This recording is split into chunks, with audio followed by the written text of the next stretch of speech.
انشاءاللہ یہ جو 3 نکات پر ہم نے گفتگو کرنی ہے اور ہمارے حجت الاسلام والمسلمین مولانا سید عبدالحسن صاحب آپ کے سامنے یہ 3 نکات پیش کریں گے۔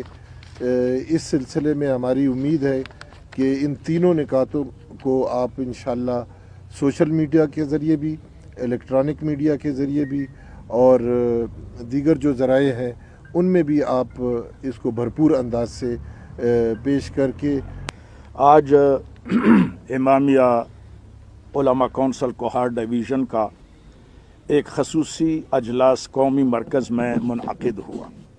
ملکی اور خصوصاً علاقائی حالات اور واقعات پر تفصیلی غور و خوض کے بعد 3 نکاتی اعلامیہ جاری کیا گیا۔ ہمیں بحیثیت ملت جعفریہ اپنے محب وطن اور انتہائی حد تک پرامن ہونے پر فخر ہے۔ ہم اس ملک کے بنانے اور بچانے والے ہیں۔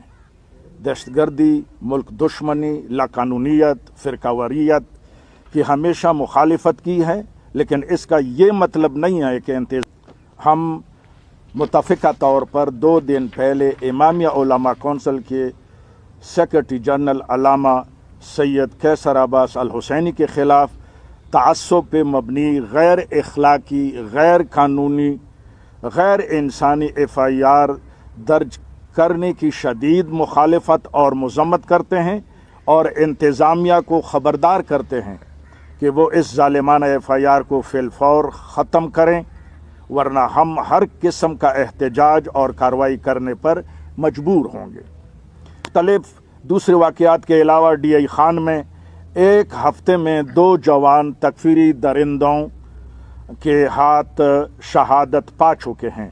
DI خان میں شہداء کے لواحقین اس وقت بھی دھرنے میں مصروف ہیں۔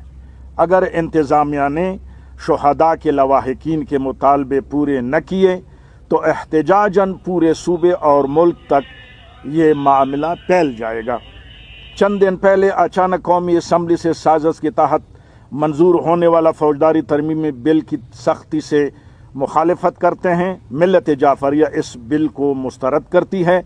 ہمارا مطالبہ ہے کہ ملکی سلامتی، امن و امان، فرقہ وارانہ ہم آہنگی برقرار رکھنے کے لیے اس بل کو اس مرحلے پر ختم کر دیا جائے، ورنہ ہم فارم پہ اس کی مخالفت جاری رکھیں گے۔ یہ انتظامیہ کی ذمہ داری ہے اور حکومت کی ذمہ داری ہے کہ ملت جعفریہ کو تحفظ فراہم کیا جائے۔ ملت جعفریہ ہر وہ مقام جہاں دہشت گردی ہو اس کے سدباب کرنے کی کوشش کرتے ہیں۔ دہشت گردی آج تک 74 سال سے کسی مکتب تشیع کے فرد نے کہیں بھی کسی مسئلے کے خلاف کوئی ایسی بات نہیں کی جو ان کی دل آزاری کا سبب بنے۔ آل پاکستان بالخصوص KPK اور بالخصوص کوہاٹ انتظامیہ سے گزارش ہے کہ ملت جعفریہ کو تحفظ فراہم کیا جائے۔